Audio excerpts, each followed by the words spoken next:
Bismillahirrahmanirrahim. Assalamualaikum warahmatullahi wabarakatuh. Selamat datang kembali di channel YouTube SLPRS teman-teman. Udah lama nih nggak upload video. Oke, sesuai judul aja. Kali ini kita akan melakukan pemasangan dan review head unit double din murah untuk mobil dengan sistem operasi Android.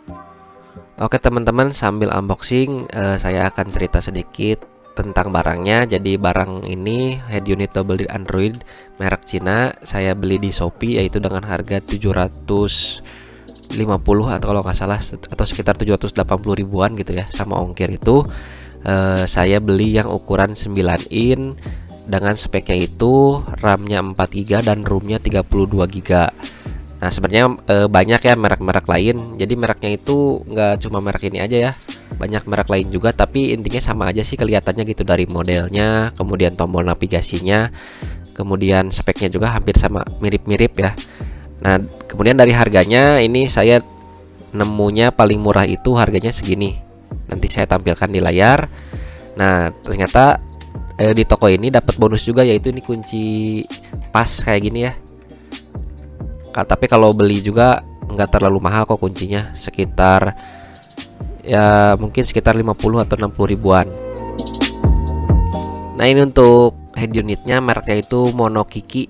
Pokoknya merek Cina lah. Banyak modelan kayak gini. Jadi kayaknya OEM-nya itu dari satu merek gitu, kemudian dirubah-rubah lagi dusnya, packingannya, sama dalemannya diganti-ganti sama merek-merek sendiri. Oke, jadi pas dibuka itu pertama kita dapat dudukannya buat ke baut head unit yang ada di mobil. Ada 2 biji nih, kiri kanan. Setelah dikeluarin, nah kita dapat perkabelan, ada banyak kabelnya, kemudian ada baut juga. Nah ini kabelnya ada kabel power, jadi beda ya kabel bawaan head unit sama kabel dari bawaan OEM mobilnya. Jadi kita harus beli kabel konverter atau nyambung manual. Ini head unitnya, layarnya itu ukuran 9 in. Nah kemudian yang agak beda itu ini si tombol navigasinya itu di sebelah kiri ya. Ya mungkin karena merek Cina, jadi kan di Cina itu setirnya setir kiri ya. Jadi ininya si navigasinya di sebelah kiri ya gitu teman-teman. Nah di bagian belakangnya bisa dilihat nih, yang sebelah kanan ini soket kabel utamanya yang ada fuse-nya. Nah kemudian ada kabel-kabel lain kayak kabel USB, kabel antena, kabel GPS juga ada tuh, antena GPS ya, udah disediain dari paket pembeliannya. Sebelum ke pemasangan, ada satu lagi barang yang harus di unboxing, yaitu frame head unitnya dan juga kabel konverter ya. Karena saya menggunakan mobil Toyota Calya, jadi saya beli konverter dari head unit Android ke Toyota. Nih dicek dulu, kita unboxing bareng-bareng.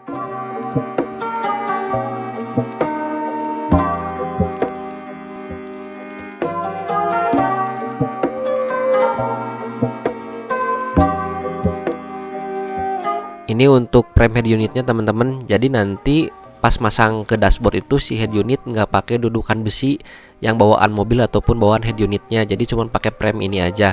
Nah ini untuk kabelnya ya, biar cepat nanti kita langsung ke pemasangan aja biar nggak bingung juga. Oke teman-teman, kita sekarang akan melakukan pemasangan head unitnya di mobil Toyota Calya.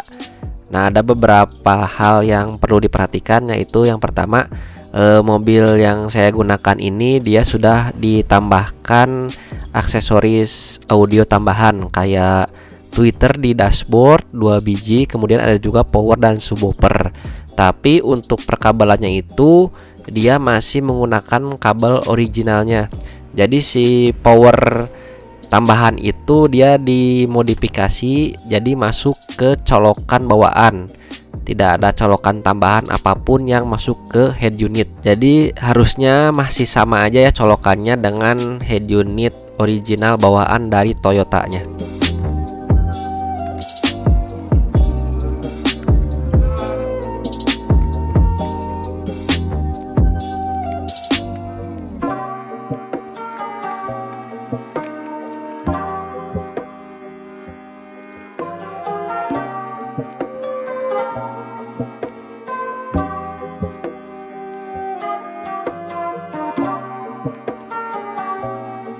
Selanjutnya kita akan melakukan pemasangan antena GPS.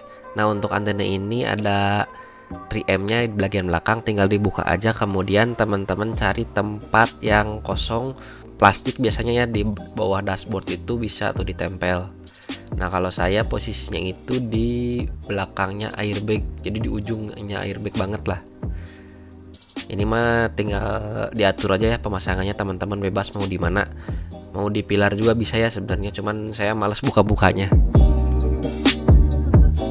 Selanjutnya itu pemasangan kabel USB. Nah, untuk kabel USB ini ada dua ya, ada yang pinnya 4 dan yang pinnya 6 nih. Saya juga masih kurang paham nih apa bedanya, tapi yang penting ya saya pasang aja semuanya dulu.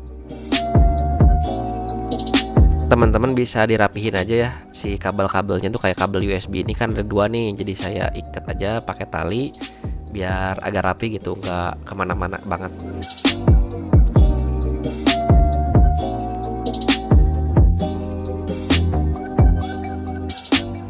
Setelah persiapan di mobil selesai, selanjutnya teman-teman kita akan melakukan pemasangan premnya pada head unit. Nah, namun ini kendalanya itu tidak diberikan baut atau skrup untuk pemasangan head unitnya. Jadi teman-teman harus beli sendiri nih bautnya yang kayak gini ya. Kira-kira butuh 15 biji lah.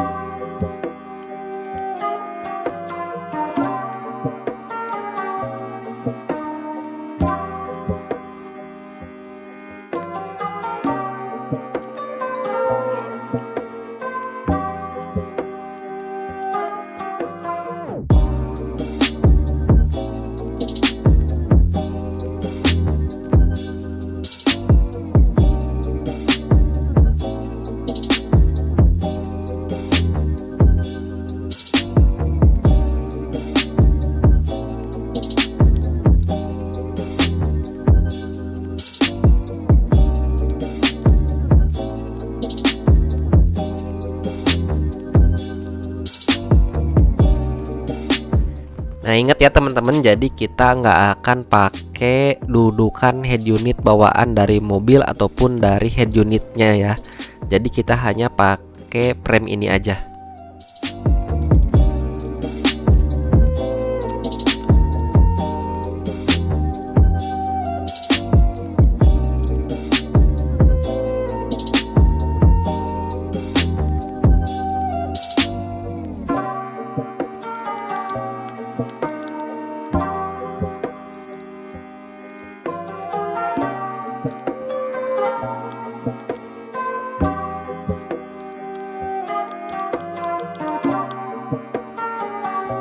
Nah, ini teman-teman udah kepasang si head unit ke frame-nya.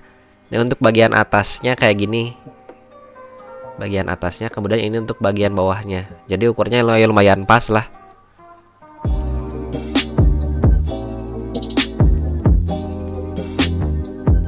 Nah, selanjutnya kita kembali lagi ke mobil, kita pasangkan si frame ini nih. Nah, sekarang karena udah ada head unitnya di frame-nya, jadi agak sulit nih masukinnya. Yang pertama itu masukin dulu yang bagian dari speedometer.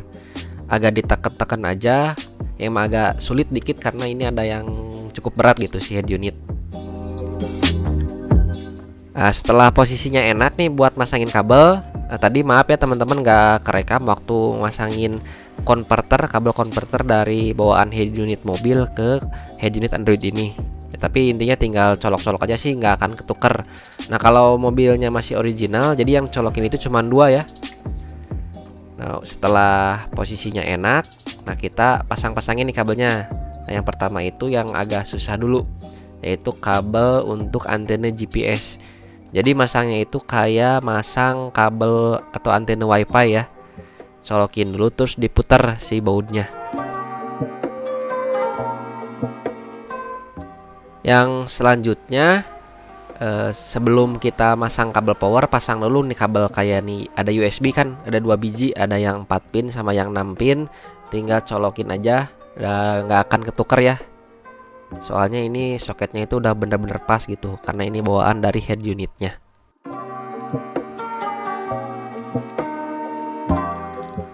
Selanjutnya teman-teman bisa pasangin nih si kabel powernya. Nah kalau untuk kabel powernya sih pasti nggak akan kebalik ya, karena soketnya kayak soket komputer. Oh ya, ini lupa, untuk kabel radionya tinggal colokin aja ya, kayak nyolokin kabel-kabel RCA gitu.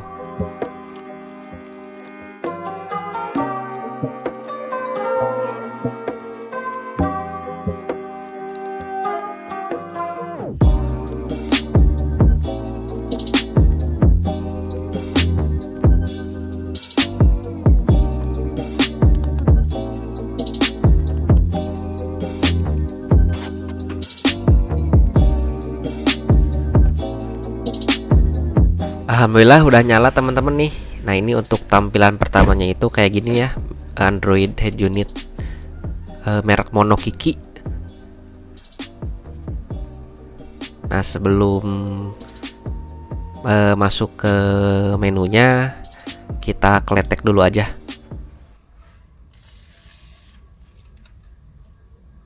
Ini untuk tampilan menu utamanya ya. Kalau di Android mah biasanya home screen. Nah ini ada tampilan untuk radionya. Coba dengar suaranya.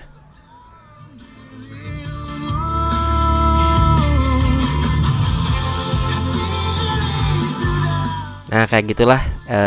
Saya takut copyright YouTube-nya.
Oke teman-teman, saya udah menggunakan headset ini sekitar hampir 2 bulanan lah.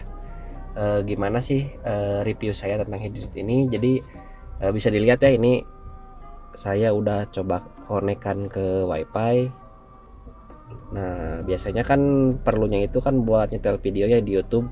Nah coba aja bagaimana sih rasanya. Kayak gini ya. Jadi kalau menurut pengalaman saya sih,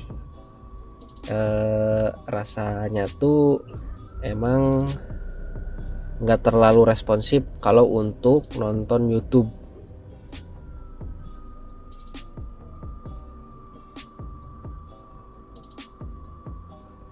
Jadi emang agak lemot juga sih.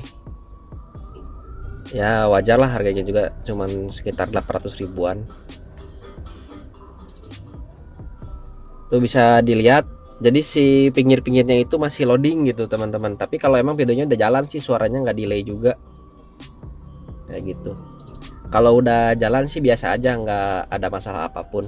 Cuman emang pas buka videonya itu agak lama ya. Nah kemudian coba kita buka untuk Maps. Kalau fitur-fitur yang saya gunakan sih itu aja sih. Kalau nggak YouTube, Bluetooth, radio, dan peta aja. Nah bisa dilihat untuk peta juga sama ya kayak YouTube tadi. Jadi kalau pas pertama buka itu lemot banget. Tapi kalau udah kebuka semua, udah si petanya udah ke download banyak, ya jadi cepat lagi gitu. Tuh, untuk geser-geser juga. Nah kelihatan kan lemot ya, nggak terlalu lancar gitu. Masih enakan dari HP lah istilahnya. Bentar. Nah misalnya saya mau ke sini.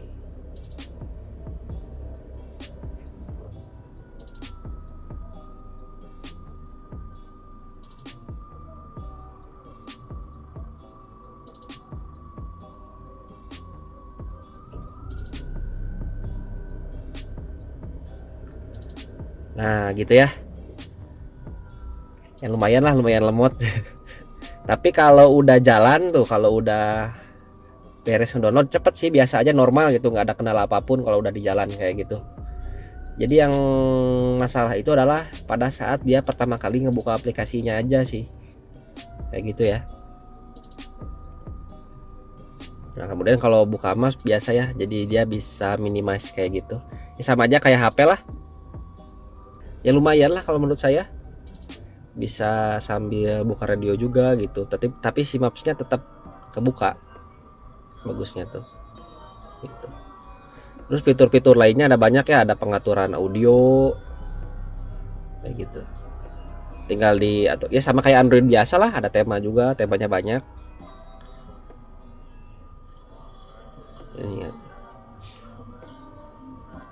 Kalau untuk swipe sih nggak terlalu berasa remote, tapi kalau dia pas buka awal emang kerasa lemot gitu tuh, nggak berasa lemot.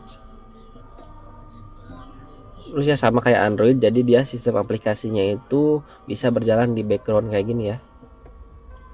Coba di exitin dulu ya, tapi dengan harga 800.000 ya lumayan lah. Soalnya kalau lihat perbandingan gitu, yang merek-merek yang cukup terkenal kayak Sansui kayak gitu tuh lumayan di atas 1,5 juta, hampir 2 juta lah. Jadi kalau bisa dapat dua gitulah istilahnya kalau ini. Tapi fungsinya tetap sama sih. Dan saya mah paling kepakainya cuma ngedengerin musik lewat Bluetooth aja. Gitu ya teman-teman. Sekian untuk review dari saya. Semoga bermanfaat ya. Wabillahi taufiq walhidayah. Wassalamualaikum warahmatullahi wabarakatuh.